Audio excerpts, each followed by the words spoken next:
Lo que pasa en la cancha se queda en la cancha. Estamos en conexión con Jorge Murrieta, Óscar Guzmán y Eduardo Camarena. En conexión con Pagofón, además, un invitado muy especial que ya vamos a saludar un poco más adelante. Lalo Camarena, ¿qué te pareció el Tri el día de ayer? ¿Cómo te va? Pues sigue sin jugar bien la selección, qué gusto saludarlos y hoy un programa muy especial, Murrieta entrevistando a Murrieta, ¿verdad? Óscar Guzmán, ¿cómo te va? ¿Cómo estás, mi querido Lalo? Es un programa muy especial. George, un abrazo y Betito, qué gusto. Además de la gran amistad, el cariño que nos une, fíjate, Jorgito, reuniste en este programa a los dos personajes que me abrieron las puertas en los medios de comunicación.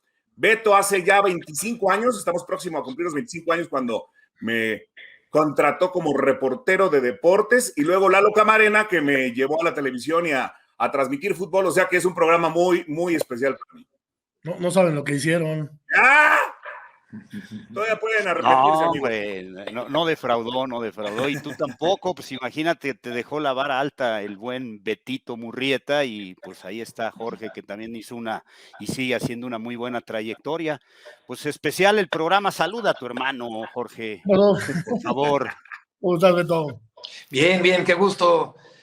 Oscarito, Jorge, Lalo, qué gusto saludarlos. ¿Cómo les va? Qué gusto, gracias por invitarme. ¿Hace cuánto que no veías a estos personajes? Pues en persona a Lalo hace poquito, hace un par de meses, y a Oscarito pues más tiempo ya, pero son muchos años de amistad y me da mucho gusto compartir el programa el día de hoy. Pues vamos a platicar de la selección, ¿no? Y luego ya, si quieren, damos curso a anécdotas, a pues pasajes de la vida de Beto. Recetas de cocina. Dentro de este andar de, pues ya que 40 años, ¿no? Como periodista deportivo y taurino. 35, en realidad empecé en el 84 en una transmisión de fútbol en el Estadio Azteca como reportero de cancha, como comentarista en la media cancha en una transmisión de radio.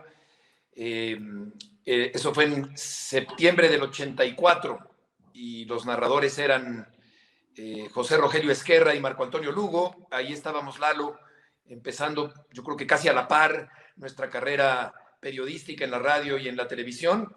Y al año siguiente, en 1985, en julio de 85, debuté en la televisión en un noticiero que se llamaba 6 en punto y que se transmitía en el canal 4 de Televisa.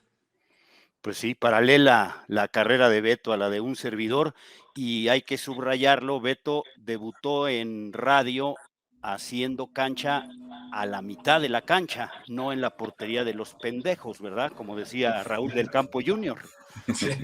Sí, era un hombre gruñón, encantadoramente gruñón, un hombre ácido, pero también con mucho conocimiento de la radio, con mucha experiencia, porque había hecho radionovelas famosísimas del XCW en décadas anteriores, a los 80, que es el tiempo en el que estamos hablando de nuestro inicio de carrera, Lalo.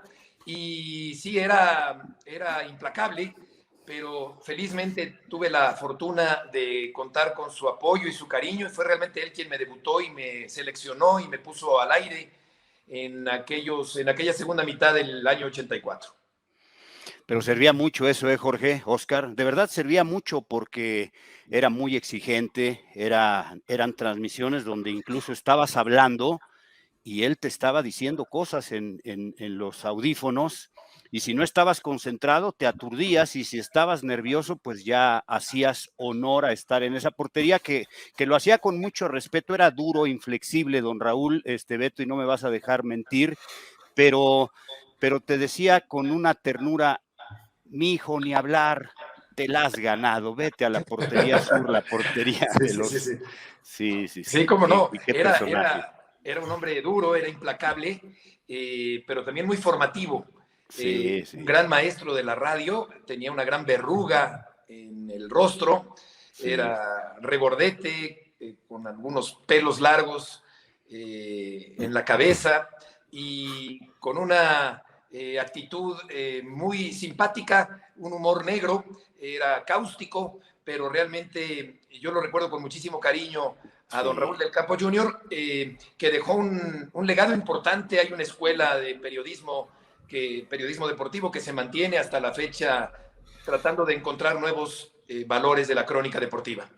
Oye, Beto, antes de hablar de la selección mexicana y tomando en cuenta esos 35 años en los deportes, en la transmisión de deportes, en la radio, en la televisión, a mí nunca me ha gustado hablar de los demás. Hay buenos, malos y regulares, como a mí me podrán catalogar como pésimo, malo, regular o bueno, pero hay muchos jóvenes ahora y hay muchos medios. Cuando ustedes, Lalo y tú estaban, pues eran pocas oportunidades al aire. Y para transmitir un segmento de deportes, pues era el único, ¿no? Que tú transmitías con Jacobo Zabludovsky. Se ha perdido rigor de pronto para poner gente al aire. ¿Era un filtro más severo antes que ahora, Beto? Sin duda, sin duda. Era mucho más difícil llegar a un micrófono antes que ahora. Yo siento que se ha ido perdiendo el control de calidad, que los filtros no son tan estrictos como antes. Siento que hay mucha improvisación, poca preparación, poco manejo del idioma, poco manejo de las bases periodísticas. Desde luego que hay gente valiosa, por supuesto que sí, con oficio, con proyección, con capacidad, con estilo, pero me queda claro que era mucho más difícil llegar a un micrófono hace 35 años que ahora. Quizá también tiene que ver con esta explosión de medios de comunicación, como tú mencionas, Oscarito, hay muchos más medios, y por consiguiente se necesita más gente y no necesariamente todos tienen una calidad mínima como para estar en los medios de comunicación. Así que creo que sí era más difícil antes, porque he recorrido todo este tiempo y puedo afirmarlo de esa manera. Y además, aquel noticiero era como una voz única, para bien y para mal, pero no había tantas opciones de información como las hay ahora, que hay centenares o miles, y mucha gente esperaba el noticiero para conocer las noticias del día y no existían los celulares y no había que esperar hasta la mañana siguiente para leer el periódico y enterarse de la información, sino que millones esperaban el noticiero de Jacobo y tuve la fortuna de participar durante 10 años, todas las noches, también muy formativa la experiencia con un maestro también riguroso, también exigente, como fue Jacobo Zabludovsky. Oye, bueno, vamos a platicar rápido acerca de lo que pasó ayer, ¿no? Con la selección mexicana para seguir platicando contigo. Beto, ¿te gustó el tri? A mí no. Hay jugadores que creo que no tienen el nivel para estar en la selección mexicana. Lo de Salcedo ayer me parece lamentable porque aparte ya son varias llamadas de atención sobre el mismo muchacho, ¿no? Que equivoca los perfiles, que no está concentrado, que está más preocupado por enseñar las armas y pelear que por pararse bien en la cancha y defender el gol de Canadá. Pues es una jugada que le hacen a Salcedo, ¿no? Este joven Buchanan que hace una jugada fantástica para el 1-0. Pero jugada in extremis del equipo mexicano para ganar un partido que se iba a ir, Beto, a los tiempos extra. Sí, no me gustó el desempeño de la selección mexicana, me gustó más el partido contra el equipo de Honduras, pero Honduras no fue un rival significativo, importante, y por consiguiente creo que hay que poner esa goleada en su justa dimensión. Creo que El Salvador también hizo un buen partido, pero el equipo mexicano, estoy de acuerdo, no ha jugado bien el partido el día de ayer. Salcedo es rudo, es desbocado, equivoca al entregar la pelota también, la marca deficiente. Yo creo que no está hoy por hoy para ser titular de la selección mexicana. Creo que Eric Gutiérrez tenía que haber sido expulsado. Creo que el funcionamiento en general no fue bueno. Y el equipo de Canadá me pareció muy competitivo, me pareció ordenado, me pareció un rival durísimo que puso a prueba al equipo mexicano, que salvó milagrosamente el resultado en la recta final del partido con ese zurdazo de Herrera. Pero creo que tendrá que mejorar muchísimo el equipo mexicano el próximo fin de semana en la final contra Estados Unidos si quiere ser campeón de este torneo. Sí, además hay que tomar en cuenta lo que destacas. Contra Honduras se vio mejor, ya lo dijimos el otro día, hasta con 10 ausencias, incluyendo al director técnico por COVID y algunas otras lesiones. Se vio bien contra Guatemala, que le hablaron al 5 para la hora, estaban de vacaciones y tuvieron que relevar a Curazao. O sea, el rival ha sido débil. Ahora era un rival más fuerte. Con todo y recordando esos 35 años de trayectoria, pues hace 35 años que no pinta Canadá, no va a un mundial desde México 86, pero tiene un buen trabajo en los últimos años. Eso sí, Kyle Larin, que era el goleador en este torneo de la Copa Oro, no apareció ayer, no pudo jugar. Alfonso Davies, que es la gran figura que está en el fútbol de Europa, en el Maxim mismo nivel, no jugó esta Copa Oro, no participó. Y otros jugadores como Jonathan David, que está en el fútbol de Francia. O sea, a mí me parece que México tiene que mejorar mucho. Deja tú para el título de esta Copa Oro, que es una obligación, pero aumentando a 8 en el octagonal que se inventó la CONCACAF, yo sí veo una eliminatoria muy complicada por el sistema de juego, por el nivel que ha mostrado la selección mexicana, por los pocos resultados, por los rivales que ya van a estar completos, incluyendo Estados Unidos, Canadá con sus figuras, y serán 7 rivales para los mismos 3 boletos y medio, Beto. Y no hay que olvidar que en los últimos 5 mundiales, en 3, sufrió México muchísimo para ir. Y si le sumamos la posibilidad de quitar puntos por el grito ese grosero prohibido, pues yo no veo una eliminatoria muy tranquilita que digamos, ¿eh? Sobre todo porque efectivamente El Salvador subió de nivel, Canadá subió de nivel, Honduras bajó de nivel, pero creo que sí puede llegar a ser algo complicado, aunque pensaría, Oscar, que el equipo mexicano sí tendría que avanzar al campeonato mundial, quizá con algún contratiempo, pero creo que tiene la calidad suficiente como para clasificar al próximo campeonato mundial. Con respecto a este equipo, creo que también está un factor muy en boca de todos, que es el de Funes Mori, que es el centro delantero titular de la selección mexicana hoy por hoy, porque Raúl Jiménez apenas se está recuperando.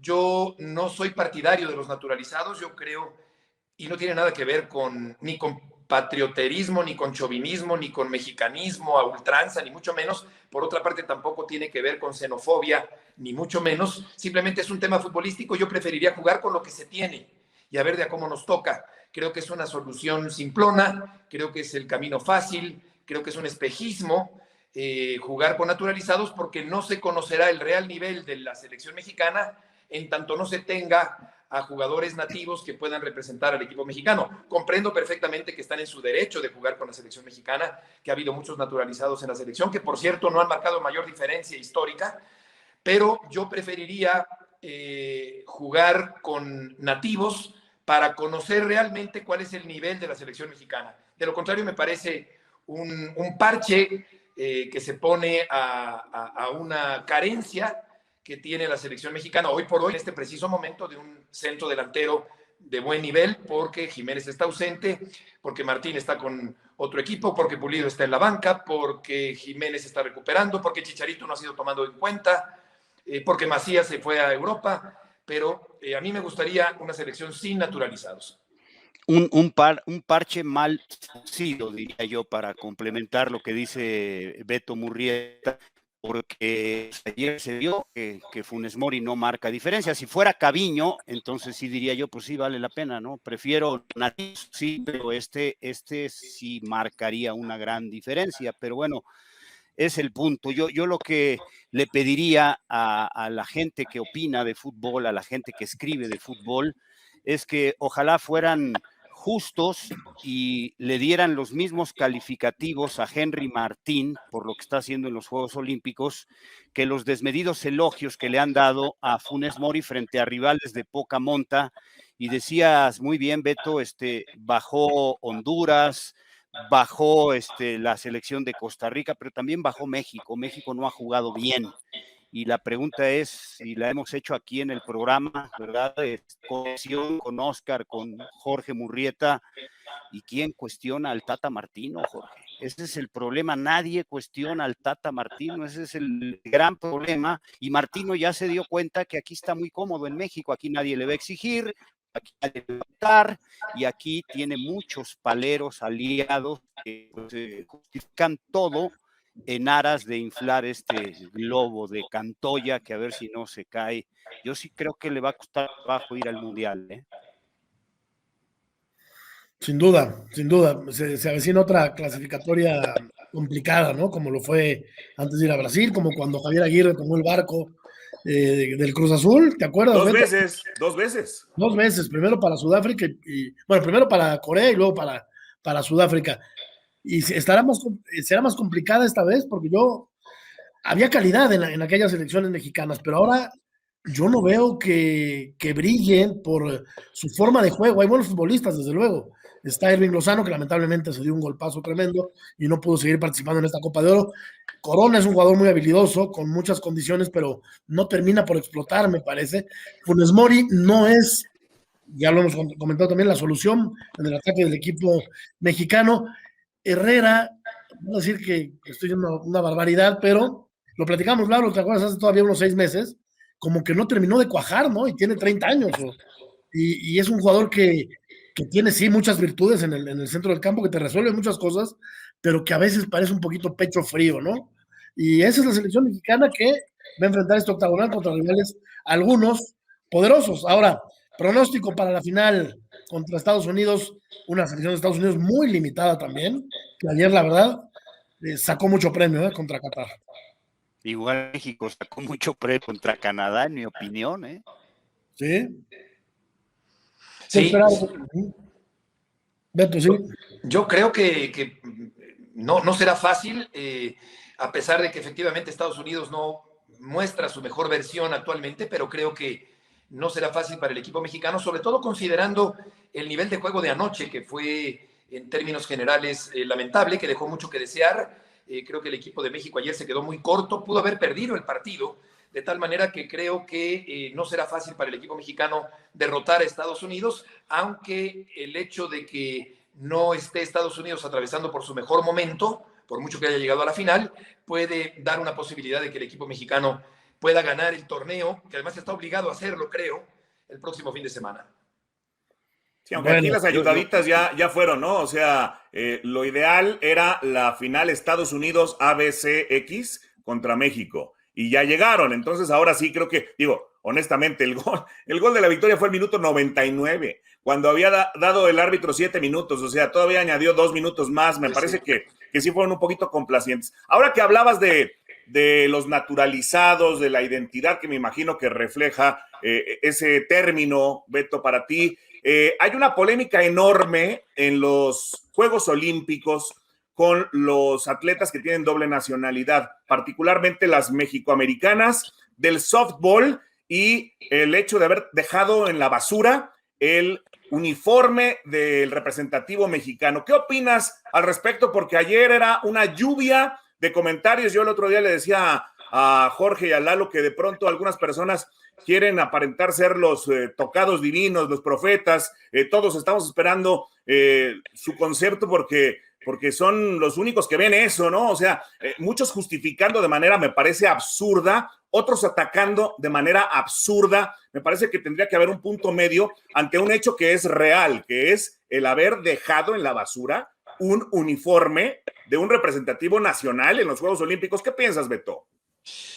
Yo pienso que les faltó tacto, que es decir, puedes desprenderte de tu uniforme o no darle importancia a tu uniforme, o no conservarlo, o no enmarcarlo, o no meterlo en un museo. Eso está perfecto, lo entiendo perfecto, que haya quien no quiera darle tanto valor al uniforme, sino al acontecimiento mismo, o a la entrega del momento, o al compromiso del momento, más allá del uniforme. Pero el uniforme yo creo que no es únicamente un pedazo de tela. Yo creo que el uniforme sí hay que respetarlo.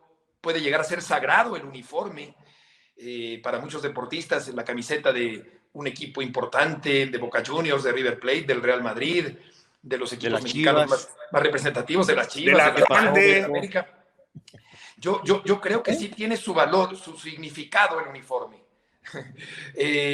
Creo que aquí la equivocación, es decir, la discusión no es que se hayan desprendido del uniforme, que se hayan deshecho del uniforme de cualquier manera, sino que lo hicieron tirándolo a la basura. Creo que esto sí me parece que resulta una falta de tacto para el uniforme del país al que representan. Es un error, ¿no? Es un error. Es un error, sí. Es desagradable. Y coincidiendo con todo lo que dice Beto, ¿no? De lo que puede simbolizar un uniforme, yo voy al otro punto, ¿no? Es algo que tiene una utilidad, ¿no? Como dice Beto, no es tela nada más, rota, que esté deslavada, que ya no tenga una utilidad, tiene una utilidad, tiene un costo. Y no me dejarás mentir, Beto, nos ha pasado cuando viajamos tantos días a eventos grandes, Oscar, Jorge, pues regalas las playeras a alguien, ¿no? A la gente que te ayuda en el hotel, en este caso en la Villa Olímpica, y cuando lo das de corazón y lo das de buena fe y con afecto, pues te lo agradecen y se quedan con un bonito recuerdo, ¿no? Del visitante en este caso. Entonces sí me parece desagradable. Yo creo que es un gran error. Pienso que amerita una sanción, ¿no? Es lógico que deba haber una sanción, aunque tampoco es para decir que los expulsen del deporte y que, como dice Carlos Becerra, lincharlos, ¿no? Públicamente, y no va a haber ahora softball en el siguiente ciclo olímpico. Eso sí me parece que es exagerado si se diera este castigo. Claro que debe haber una sanción, pero no polarizar esto, ¿no? Creo que sí tiene un significado, y aquel que piense que no tiene importancia, pues te das cuenta de la mentalidad que se tiene. Y repito, me voy a lo más elemental. Esto tiene una utilidad, Jorge. Es algo que cuesta dinero y es algo que bien puedes donar o regalar a alguien y que te lo van a aceptar con muchísimo gusto, ¿no? Pues sí. Ha habido comentarios a favor y en contra. Me parece también un error haberlos tirado a la basura, ¿no? Coincido plenamente contigo, Lalo. Creo que pudo haber tenido otro final, o otros finales, esos uniformes, como bien lo dices, ¿no? En la figura de la gente pues que no tiene quizá acceso, ¿no? A un uniforme de béisbol y que quiere jugar béisbol, pues se lo regalas a esa gente, no lo tiras a la basura porque... ¿Sabes qué, Jorge? Te interrumpo, perdón. Sí. Para mí es el argumento original que dio el presidente de la Federación de Softball, para ese es un atentado a la inteligencia. Es que no querían pagar sobrepeso en sus maletas. Sí. Yo les pregunto a Oscar Guzmán, a Beto Murrieta, pesa un uniforme de softball. O sea, por favor, que no me digan exceso de peso, por favor, cuando hoy la ropa deportiva tiene tecnología, ¿verdad? Para los fabricantes, la gente que se dedica a esto, y lo que menos le puede uno pedir a los fabricantes es que le den peso a la ropa no pesa, y sudas y la ropa no pesa. Entonces el argumento es absurdo, el argumento es realmente ridículo, y pues ahí te das cuenta de la calidad también de dirigentes que tenemos, ¿no? El presidente de la federación minimizando el hecho, ya luego rectificó, y el presidente del Comité Olímpico casi queriendo expulsar de todo el deporte a estas chicas. Ahí te das cuenta que no hay criterio, que no hay una justicia, ¿no? El punto medio, que es tan importante, siempre encontrarlo con un razonamiento lógico, ¿no? Y justo. Pero pues así está el deporte, mis queridos amigos. Beto, ¿cuántos nos ha tocado ver? Y alegremente, 10 medallas, dijo Ana Guevara, ¿no? Pues ya se nos acabó la primera semana y solo van 2 de bronce, y las 10 medallas no van a llegar porque este país no ha trabajado para producir atletas ganadores. Esa es nuestra triste y cruda realidad, señores. Qué pena, pero así es. Sí. Qué importante no polarizar, no exagerar, no sobredimensionar las cosas. Creo Exacto. que es de buen gusto y de categoría y de inteligencia encontrar el término medio, o más que el término medio, tener la suficiente cautela para opinar sin desbocarse y sin exagerar los hechos, ¿no? Estoy sintiéndome identificado con un uniforme de softball, porque yo tampoco tengo mucho peso. Soy muy, dice Ciro Procuna, Ciro Procuna que no proyecto sombra. Así que sí, somos realmente en ese sentido muy ligeros. Espero no serlo tanto con mis opiniones. Opiniones que, por cierto, estarán ustedes de acuerdo ante esta forma de expresión tan en boga actualmente. Yo creo que no se necesita elevar el tono de voz ni despeinarse siquiera para emitir un punto de vista. Es decir, no hay por qué escandalizar, descalificar a los compañeros, provocar una polémica barata para decir lo que se tiene que decir.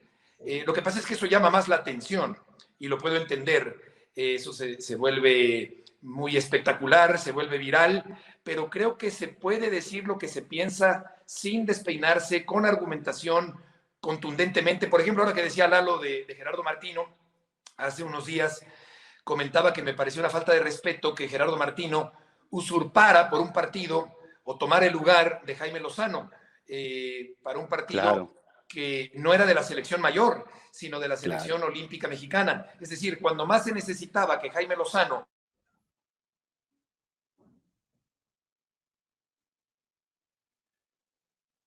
que iba a dirigir en los Juegos Olímpicos, le pusieron por encima a Gerardo Martino, minimizando la figura del técnico en funciones que es Jaime Lozano. Pero bueno, todo se puede decir, ese tema o cualesquiera otros, que habrá miles en la historia periodística que nos espera, con argumentación, y también me parece importante no tirar por la calle de en medio. Es decir, si sucede un hecho, estamos obligados a decir si estamos a favor o en contra, no dejar pasar el tema, porque pues para eso estamos, para opinar sobre todos los temas que se van presentando. Y para ello creo que hay que pensar antes de hablar, cosa que creo que es muy recomendable, si se me permite, para los jóvenes que inician su carrera periodística. Y en ese sentido, Beto, las redes sociales, la vorágine de las redes sociales, también el otro día platicábamos que para nosotros se perdía pues el individualismo, la individualidad, porque entran en un fenómeno masa, todo el mundo entra a la borregada con el único, o parece que con el único objetivo de darle un cate al de al lado, ¿no?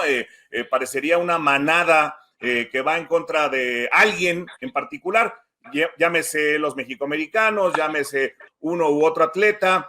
A mí me llamaba la atención lo de Paola Espinosa, que puso un tuit que a lo mejor no fue el más inteligente o el más oportuno, y todo mundo la criticó y todo mundo decía que no tenía validez lo que decía cuando pues, es una ganadora. O sea, de repente nos perdemos mucho en estas opiniones de las redes sociales, y a un periodista con tu trayectoria, ¿cómo le caen las redes sociales? Porque de pronto nos pueden caer cates, algún piropo o algún comentario que de verdad esté conectado, porque luego hay comentarios muy inteligentes que sí llegan, que de verdad conectan con alguna expresión que hayamos hecho en los medios de comunicación, pero la mayoría son golpes, ¿no? Dar por dar, Beto. Sí, yo creo que hay que desechar esos insultos o esas críticas infundadas que no te sirven de nada, que pueden nada más alterarte o llegar a desestabilizar a quien lo permita. Y sin embargo, por otra parte, también creo que es importante aprender a capitalizar y a aprovechar los comentarios positivos. Como decía Sonia Alarcón, siempre hay alguien en la calle que sabe más que uno. Y en este sentido, en Twitter también puede haber alguien que diga una opinión inteligente, que te haga ver algo que tú no habías advertido. Entonces, creo que hay que tener mucha ecuanimidad, equilibrio, pensar antes de escribir, redactar lo mejor posible, porque esa es otra cosa alarmante. Vemos periodistas profesionales que no pueden redactar 5 líneas. Pero no son periodistas, mi Beto. Un error. Bueno, pseudo periodistas. Sí lo son, y que escriben alguna opinión. Y luego, aparte, pues hay una enorme cantidad de gente que se mete a escribir, que quizá no está tan obligada a redactar. A escribir García Márquez, a redactar cualquiera. Exacto, sí, tienes razón. Yo lo que digo, cuando me dicen, oye, tú escribes muy bien, le digo, no, yo soy redactor. Escritores buenos, pues hay muchos muy importantes, ¿no? Efectivamente. Sí. No, pero el periodista debe redactar perfectamente bien. Yo pienso que el periodista, sí, claro, exactamente. Es obligación. No, porque claro, yo he visto a varios que ponen X en lugar de por, ¿no? Y una sola Q en lugar de qué. O que dejan un espacio después de la última palabra para poner el punto final, o 2 espacios y luego el signo de admiración. No saben cosas escribir. muy obvias, muy elementales de ortografía, ¿no? Y de gramática, y de semántica, y de sintaxis, y de puntuación, y Lalo, de acentuación. Y llevan 40 años en los medios, Lalo. No es que hayan empezado ayer algunos. Sí, ya tenemos mucha juventud acumulada, mi Beto.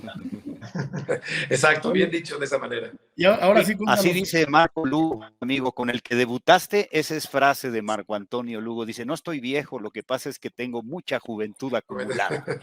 Buena, es buena. Oye, Jorge, y ya que hablábamos de las cosechas de medallas, ya para cerrar ese tema de los Olímpicos, está claro que la delegación mexicana cosecha muy pocas medallas en promedio, ¿no?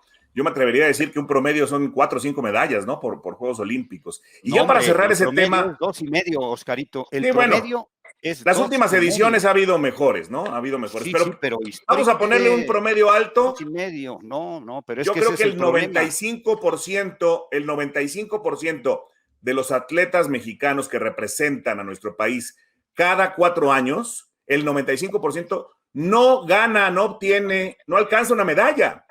Y entonces, pues no quiero filosofar como leí miles de comentarios ayer en las redes sociales, pero pues a lo mejor ese uniforme termina por ser la medalla, porque es el recuerdo de la participación que ya es un premio, porque algunos alcanzan a repetir Juegos Olímpicos en 2 o 3 ocasiones, pero muchísimos ya no regresan nunca a los Juegos Olímpicos, ¿no? Entonces, nada más para cerrar ahora me quedé pensando con lo que hablaban de la cosecha de medallas. Yo creo que puede ser hasta un premio ese uniforme, aunque sea un material corriente o no corriente, pues es un premio, ¿no? Sí, puede acabar ocurriendo que temas colaterales a los éxitos deportivos llaman más la atención a la larga, ¿no? La declaración de Paula Espinosa, el clavado fallido de Arantxa Chávez, los uniformes al basurero, en fin, estas cuestiones. La foto de los tomateros de Culiacán, mi Beto, sí. ¿no? La foto de los beisbolistas con el jersey de los tomateros de Culiacán. Sí, sí, sí. A falta de éxitos y de un crecimiento sostenido del fútbol en particular y del deporte olímpico en general, con todos los deportes que eso incluye, pues acaba por ser este tipo de distractores lo que más llama la atención a veces periodísticamente en los Juegos Olímpicos. Bueno, habiendo platicado de la selección y esperando un buen resultado mañana, ¿verdad? La madrugada de este viernes. Sí, 6:45 de la madrugada. No tan temprano, pero está bien. Está bien. Del sábado, sí. Sí, del sábado, desde luego. Habiendo platicado de esto, pues platícanos ahora sí, Beto, cómo llegaste a Televisa, en qué año, quién te debutó, con quién, estaba Camarena por ahí ya, cuéntanos. Llegué porque íbamos tú y yo juntos al Estadio Azteca en un bochito de mi papá, que en paz descanse, y al salir del Estadio Azteca de un América Atlante en el año 83, un partido que terminó empatado a 1, saliendo del Estadio Azteca fuimos como aficionados. Mi padre ya no fue al partido porque ya se había decepcionado de tantos descalabros del Atlante. Y entonces encendí el radio del coche o la radio del coche del Volkswagen y don Agustín González Escopeta estaba anunciando una convocatoria para jóvenes que quisieran ser cronistas deportivos de cara al Mundial de 86. Entonces tomé nota rápidamente, o no sé si lo memoricé, pero llegué a la casa y le dije a mi papá que había escuchado esa convocatoria junto contigo y pedían una carta explicando los motivos por los que uno quería ser cronista deportivo y algunos otros datos generales muy elementales, y no fue sino hasta 2 meses después, cuando yo pensé que ya no me iban a llamar nunca, entró la llamada telefónica de Marta del Campo, porque se atravesaron los Juegos Olímpicos de 84 en Los Ángeles, y por fin llegó aquella noche donde me dijo: Marta, preséntate mañana en el Café San José, que está en la esquina de Ayuntamiento, en la XCW, y con Luis mi Moya. papá y Luis Moya. Ahí va a estar mi papá, y efectivamente llegué y estaba don Raúl con una nieve de limón enorme, de esas copas como las de Chandoni, con unas bolas de helado de limón, y me le acerqué y le dije: soy Heriberto Murrieta, su hija me llamó ayer, aquí me estoy presentando con usted. Y en ese momento me saludó y me dio un gafete para irme en ese momento al Estadio Azteca, a un Necaxa Toluca. Yo nunca pensé que en ese mismo momento me iba a mandar al Estadio Azteca. Entonces, pues me arranqué al Estadio Azteca porque se trataba de grabar la narración de un partido, de ese partido Necaxa Toluca. Mi compañero de prueba fue Mario Antuña. Sí. Creo que él narró el primer tiempo y yo el segundo. Y yo nunca había narrado un partido. ¿Cómo? El abogado, Mario El Antuña. abogado Antuña, un hombre muy propio. Sí. Caballero. Y yo nunca había narrado un partido de fútbol más que en mi cabeza y en mi imaginación, cuando me encerraba en el cuarto de baño a repasar los 10 resultados de la jornada y en mi mente hacer programas y mandar a cortes comerciales y hacer toda la producción en mi mente, pero en voz alta. Nunca había narrado un partido 45 minutos. Entonces pues, la libré porque no pudo haber sido de otra manera. Sería muy pretencioso decir que salió muy bien. Y sin embargo gustó la narración, o fue aceptada la narración, y a los 15 días debuté en ese Cruz Azul Toluca, ya al aire, en un partido, una tarde de sábado, 5 de la tarde. Entrevisté a Roberto Gómez Junco antes de empezar el partido, que ahora es un querido amigo y admirado comentarista, y así fue como llegué a circunstancial, totalmente casual, porque si no hubiera escuchado esa convocatoria en el radio, que tú ibas conmigo ahí en el coche, pues quizá nunca hubiera entrado a eso, porque ya había yo intentado en 83 entrar a Videocosmos, un programa del canal 8 o 9, y a pesar de que esa prueba siento que sí la hice bien, porque ya tenía yo experiencia radiofónica de radioeducación desde los 12 años, y había sido actor infantil de teatro, pues tenía yo pues cierta idea del camino que quería tomar, pero ahí me rechazaron, y sin embargo acá, donde pienso que quizá no lo hice tan bien, pues resulta que fui aceptado y así debuté en la radio en 84. Y yo por eso, con afecto, pero porque alguna vez me mostraste un recorte de algún programa del teatro infantil y decía el actor Betito Murrieta, por eso yo siempre cariñosamente te digo Betito Murrieta, ¿verdad? Sí, exactamente, exactamente. Y sucedió, Lalo, Jorge, Oscar, que cuando ya debuté narrando partidos en televisión, me quedaba afónico constantemente porque nunca, ya al elevar el tono de voz y al no saber utilizar la voz, que sigo sin nunca haber tomado una clase de colocación o de manejo de la voz, hasta la fecha nunca lo he hecho, pero la intuición natural y la práctica te van haciendo acomodar tu voz de cierta forma, o tu entonación o tu terminación de frases, que te permiten ya no enfermarte de la garganta por hablar 45 minutos, porque tenemos mucho camino recorrido y porque hablamos en los medios todos los días de la vida. Pero recuerdo que me quedaba afónico y me enfermaba de la garganta constantemente porque nunca había narrado ya propiamente en voz alta un partido de fútbol, ni por radio ni por televisión. Oye, Beto, y aunque pues la gente joven sobre todo te relaciona por lógica con la fiesta de toros, porque has sido el narrador taurino de México durante muchos años, a lo mejor no saben que narraste mucho fútbol y narraste Juegos Olímpicos, deportes olímpicos. ¿Cuál es el gol o cuál es el momento más emocionante que te acuerdas haber narrado en deportes? Qué buena pregunta, no me acuerdo de alguno en particular. Narré mucho televisión y radio, mucho con Lalo también, desde luego, pero Jorge Berry decidió un día, y creo que tuvo razón, que mejor me dedicara a la crónica taurina, que es una crónica con otra cadencia, con otra lentitud, con otra pausa, con otro vocabulario, otro ritmo.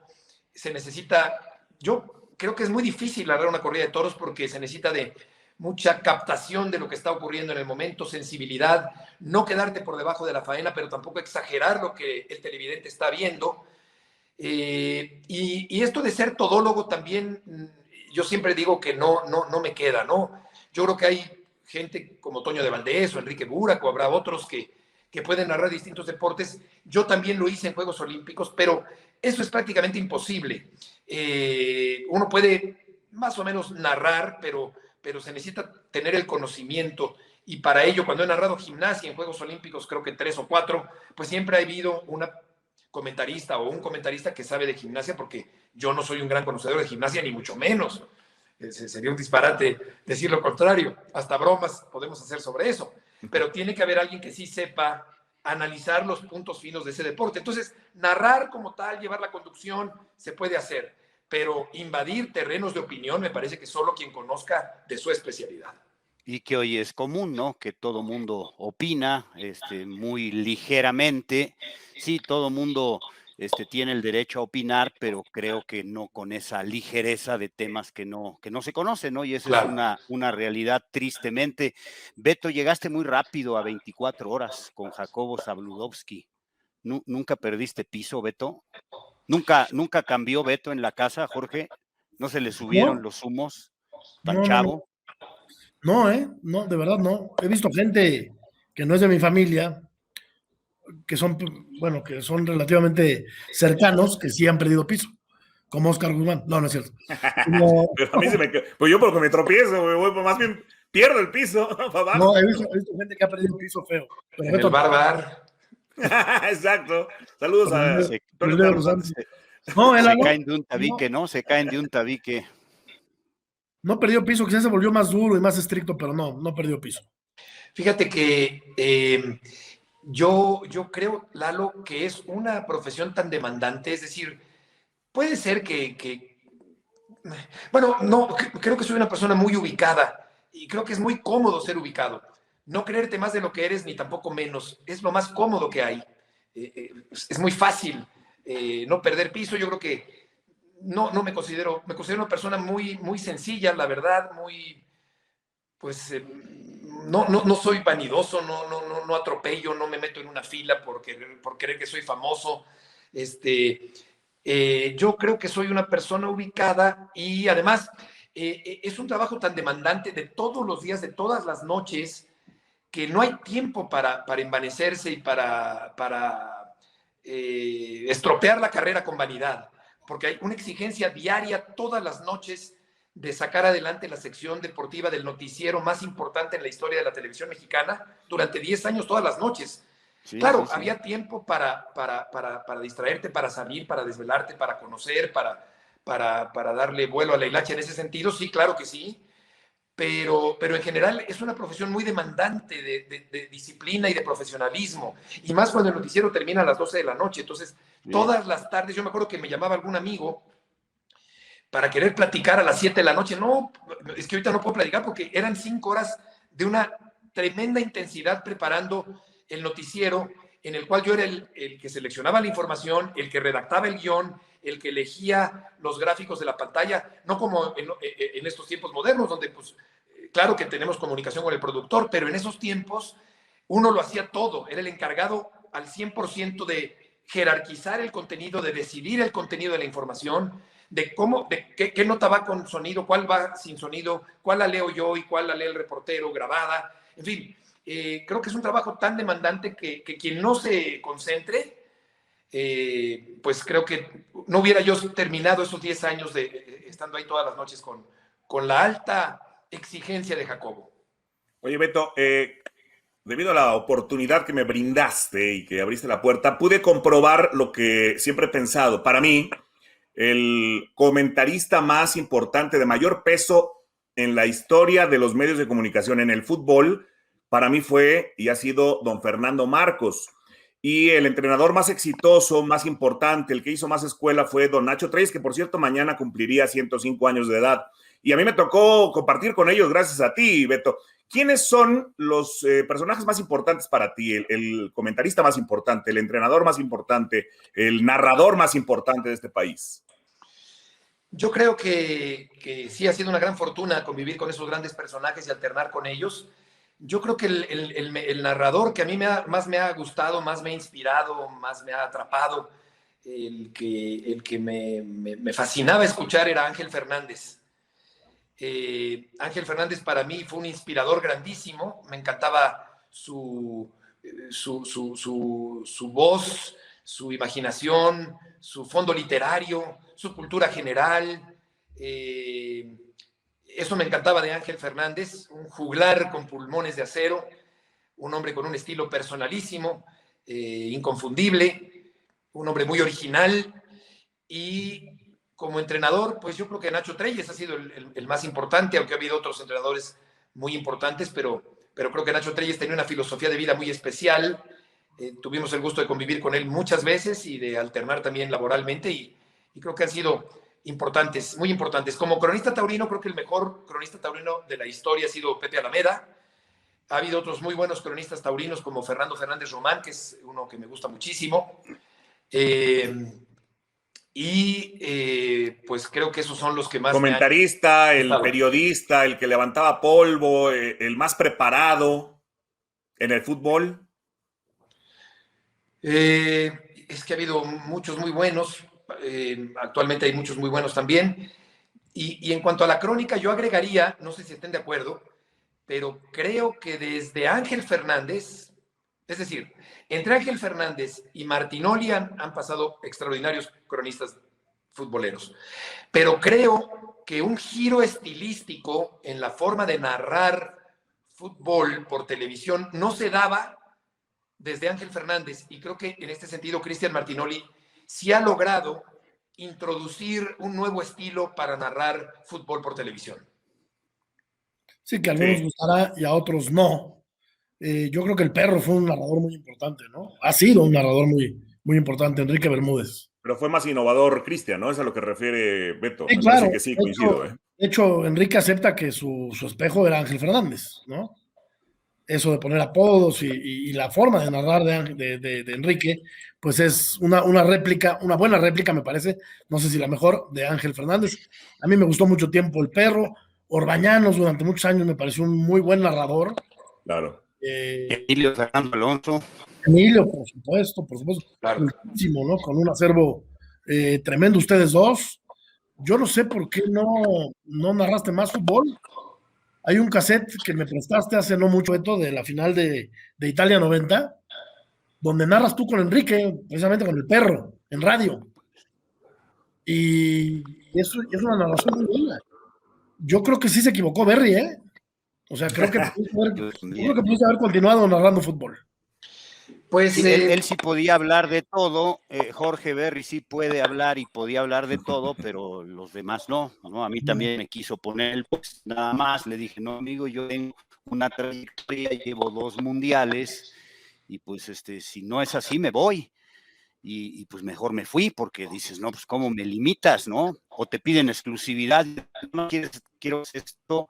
Se atentan, ¿no? Contra tu trayectoria, tu profesionalismo, tu dedicación. Pues yo coincido que lo diga más, se puede pensar de otra forma. Yo no lo digo por el afecto ni por lazo familiar, pero yo creo que se equivocó que ver, ¿no? Entonces, cerrar. Pero a otros sí les daba la oportunidad de hablar de varias cosas, ¿no? Aunque no supieran.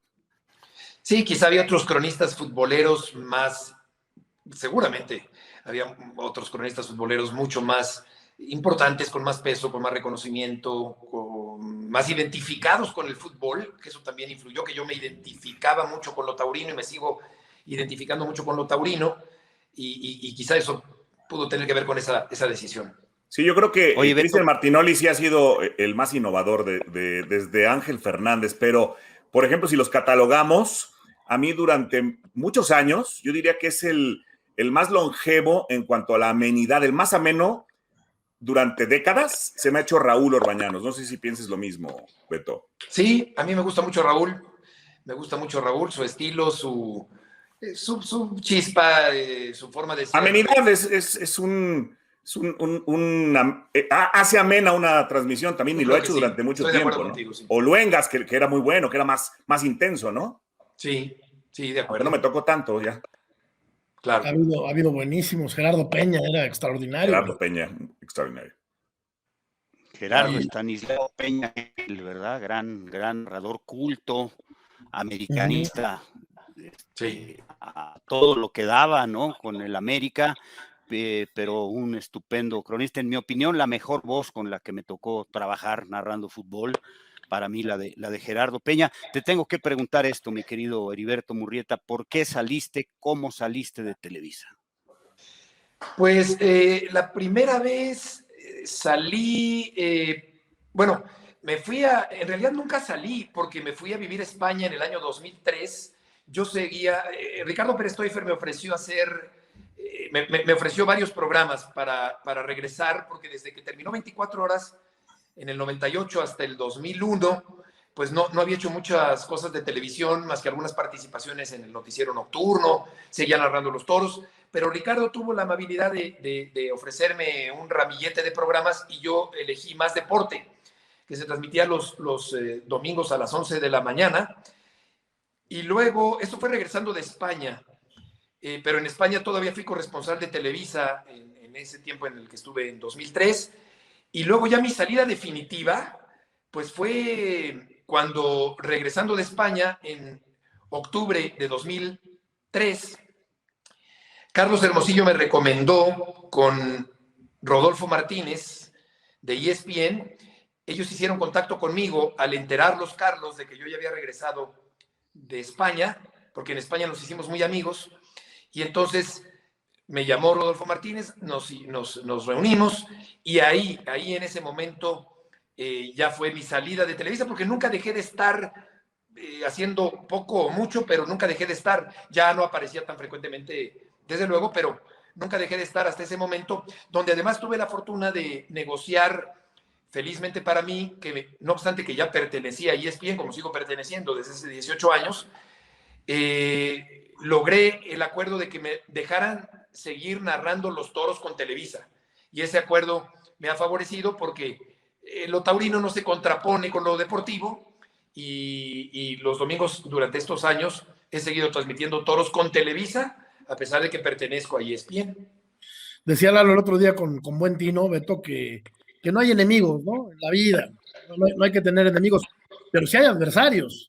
Y tú tuviste, a ver, platícanos de un par de adversarios poderosos que tuviste en Televisa, 2 o 3, los que quieras. Pues yo creo que contrincante profesional, competidor profesional, seguramente el más fuerte y competitivo y demandante fue Fernando Schwartz, porque él es un hombre que vive todo el tiempo pensando en lo periodístico, en conseguir información, conseguir entrevistas. Es un hombre que no descansa en esa labor periodística, y resultó para mí muy demandante y un gran aprendizaje competir profesionalmente con él, porque yo tenía que ganarle las entrevistas para 24 horas, y esto realmente me ponía en una situación muy complicada, porque tuvo que salir de mí esa parte de convencimiento de los entrevistados para que vinieran al programa conmigo y no con Fernando, que además en muchos momentos era mi jefe al mismo tiempo. Entonces era una situación muy complicada, muy intrincada, pero creo que aprendí muchísimo. Es decir, me hizo superarme mucho Fernando, porque era mi competidor directo en lo periodístico deportivo de aquella época. Y como en el deporte, ¿no? Cuando hay un buen competidor enfrente, pues te fortaleces, claro, y te superas. gana más. Claro. Coincidentemente, tú en 24 horas, Fernando en muchas noticias, contacto directo, éramos los 3 que conducíamos, ¿te acuerdas, Beto? Claro que me acuerdo, por supuesto. Yo con Guillermo Ortega Ruiz, ¿no? Que me tocó, y ya luego le cambiaron a Notivisa y me tocó ya con otros conductores, Paco Forbuño, otros conductores y conductoras, pero fue un momento maravilloso donde creo yo que había una gran exigencia, una gran responsabilidad, ¿verdad? No podías expresar cosas que pensabas si no pensabas las cosas que decías, ¿no? Que no estabas plenamente seguro.